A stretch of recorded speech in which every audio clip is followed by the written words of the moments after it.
Good evening. I've gone for a cycle outside of the house and I'm here in pretty much what you could describe as the dead centre of London. So behind me here is the TfL headquarters. They control the buses, trains. Over here is Southwark Tube Station, which is closed. Over here is a cycle superhighway, which is pretty empty. There's a bus, which is pretty empty. Here's Isla checking her phone, and up this way is the City of London. I think you can just about see a tower there. So pretty quiet. I mean, admittedly it is evening time here. It's probably about 7 or 8 PM, but I think on any other time this would be full of theatre goers, people coming home from work, people going to the pub, restaurant, having an absolutely amazing time, and hopefully that will be happening again soon. Okay, more adventures.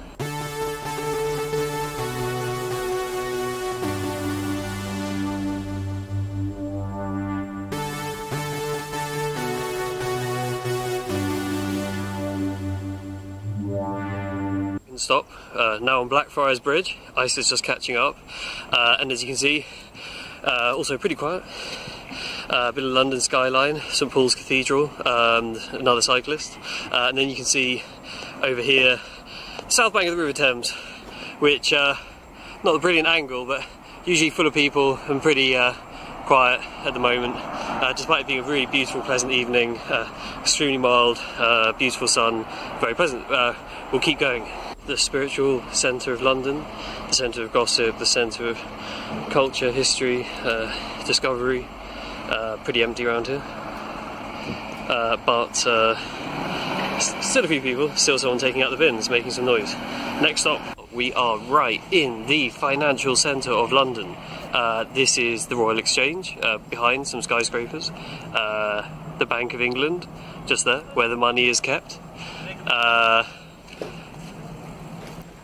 One Poultry, the Bloomberg building, £1 billion office building, mostly empty at the moment.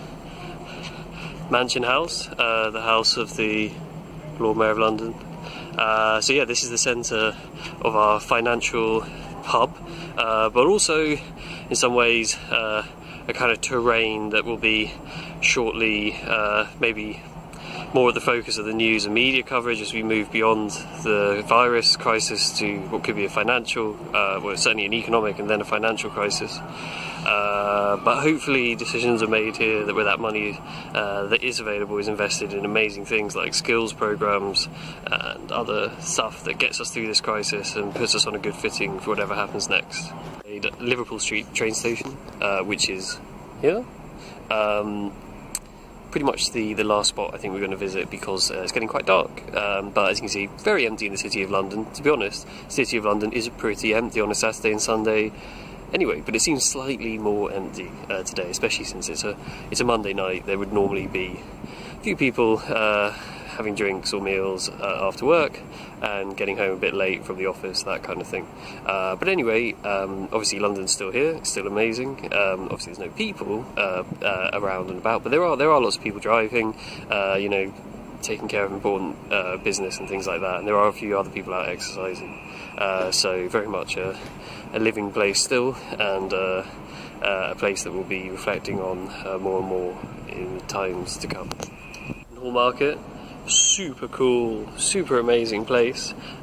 City of London's Market Hall, inspired by a very similar building in Milan, slightly bigger, slightly more full of fashion outlets, but this is more of a kind of food and drink place. The pub behind me would normally be totally packed full of people drinking after work. Pretty quiet, as you can see, it's just me and some cool artwork, one or two other people. But yeah, couldn't help but visit this really beautiful bit of architecture to show it to you, and be a place where we'll be back in soon, having beers and pizzas and food soon. Okay, onwards towards home this time, I think. Well, there you go. So as you see, we did a really cool cycle adventure earlier. Now we're home. I hope you enjoyed that. Obviously I'm Merlin Fulcher. This is the 20th of April, Monday evening. Been thinking a lot, as you can see from the video, about things that are going on, things that aren't going on, and one of the things that I've been following recently is an architectural competition for what's called the Tottenham Pavilion, and this is effectively an amazing thing which is intended to go on a small car park next to a road in Tottenham, in a sort of corner of the part of London that used to be a bit neglected, a former industrial estate, which has now become a real kind of centre of activity for artists and creators and other people who live in these formerly fairly unloved buildings. Now, so these guys, they held a competition for architects, and obviously this was something that was going to go ahead and be built during this summer. And then this whole crisis happened, and they said, well, you know what, we're still going to go ahead, we're still going to do this thing, and we're just going to try and build it next year, or we're just going to try and build it when we can get a load of volunteers together and build this thing. And I think that's really brilliant, because that's exactly how we're going to get through this thing, is people just going ahead, seeing the opportunity and continuing with their projects. And so today they announced the 166 entries into this competition, and they're really stunning. There's some great visuals, and I'll share the link in the text for this video. But obviously I've chosen a few that I like, because I thought I'd share them with you and say why I like them. So the first one, this one is called Manifesto Pavilion, and it's by a designer from Brazil. I'm just going to say where they're from, because there's quite a lot of names involved in some of these entries, but I really like this one because I think it kind of reminds me about what I like about a city. It's weird, it's kind of opaque, but it also it suggests that kind of light, that excitement. It's got the skyline, and I think in a way, as you can see from the silhouettes of the people, it's something that could feasibly operate within our kind of social distancing paradigm. Okay, the second one that I really like is called Haringey House of Cards, and this is a team from the UK. I like this one just because it's silly. I don't think it's possibly not the best architecturally executed example, but it's just kind of crazy. It's basically a giant house of cards, and I think things like this sometimes in architecture it's really fun just to have a silly concept and to just go with it and just build it. And actually it can end up being quite a space that people see on the horizon and want to engage with, and they share with their friends, and it might bring other people into architecture who might not otherwise engage with it. Okay, the next one. This one is a team from the UK, and it's called Paper House. And from this angle, effectively what this is a kind of very sculptural, weird space made out of some kind of what looks like a sort of recycled material with a timber roof over it. And I like this because it's extremely open and it kind of blends into the city, but again also this provides a space which totally fits with the way we want to inhabit the city currently, and also possibly in the future, in a pleasant way where people can really enjoy being amongst each other, but also feel like they're kind of not too trapped in, that they're not necessarily too contained. This one is another one which I really enjoy. It's called The Angle, and it's a team from the United States. Now, this one appears to be made out of concrete, which is possibly not a very eco-friendly material. It's certainly not a recycled material. But what I really like about this is that it kind of just offers you a whole load of opportunities just to wander around, do meaningless kind of ramblings. You can go up those steps, you can look at the view. It doesn't seem to really go anywhere, but it kind of reminds you of the kind of delight of exploring the city. It's something which possibly people don't really have as much as they used to. So for this one, although the material choice is possibly not ideal, I get it that they're referencing sort of post-war brutalist housing estates and other things, of which there are some in Tottenham. So I think that there is some interesting referencing going on, but I like it just because of its kind of spatial qualities and also the opportunities it gives you as a visitor. Final one that I really like is called Polyphony. It's a team from Germany. This one uses recycled materials. It's colourful, it's very eye-catching. It's also just a beautiful rendering. They've really created something quite nice. Again, there's quite a lot of space. There's different ways you can interact with this, and it has greenery in it. These are just 5 examples of the 166 entries to the competition. I have no idea what the shortlist is going to be. That will be announced at the end of May, or who the winner will be. But I think it's something that I'm going to follow, and I just think it's really great that stuff like this is going ahead.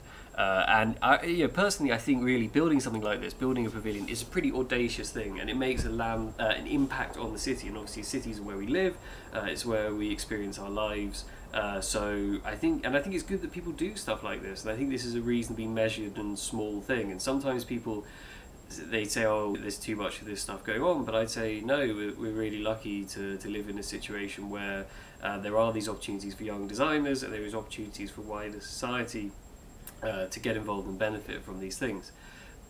Which brings me to something else, so last night I was out for a walk. We were going to Tooting Common. It was about 10 o'clock, and looking up at the sky I saw a satellite, and I thought, wow, it's really cool to see a satellite. And then I realised, whoa, there's another satellite right behind that satellite, and it's following the exact same trajectory.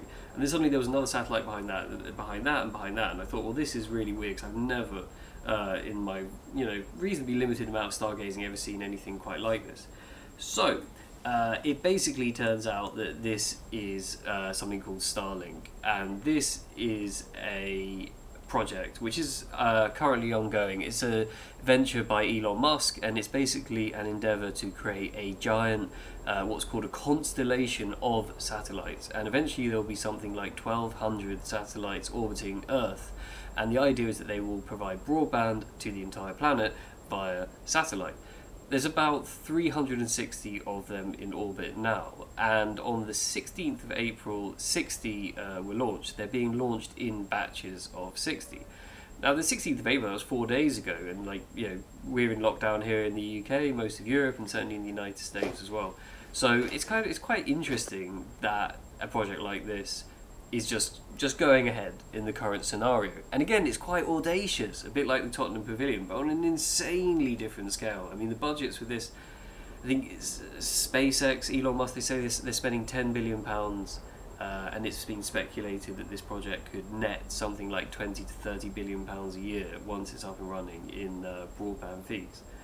So it's a pretty audacious thing, and it's something that you actually experience spatially in your explorations of the city, but obviously it's at a totally different scale. And I think for me, seeing that and being totally surprised by that, and also being sort of warmly surprised by the fact that something like the Tottenham Pavilion is still going ahead, in a way it kind of makes me think that audacious things will continue to happen. They'll happen at different scales. We still need to think critically about the things that are good and the things that are bad, and the things that are economic, and the kind of impact they have on our society broadly. But in a way, it's still good that people are having an opportunity to push the boat and to try new and weird things. And hopefully more of that does happen as we move forward. Certainly, I think that the Tottenham brief has changed slightly in the way they're delivering it, and it'd be interesting to see if there are some changes in the way this Starlink project evolves in response to our present crisis. Ideally, it would be able to serve some kind of purpose which helps make a safer, healthier, more generally equal and pleasant society for everyone. But we'll have to wait and see on that. Anyway, thanks for joining. It's been really fun working on this programme this evening, because obviously I went out for an amazing cycle, and I hope you're all keeping well. Do share your thoughts on any of the topics that are being discussed. Tell us about things that are going ahead in your world, which you're really impressed are still happening. And hope we'll be back very soon with more interesting topics. Thank you.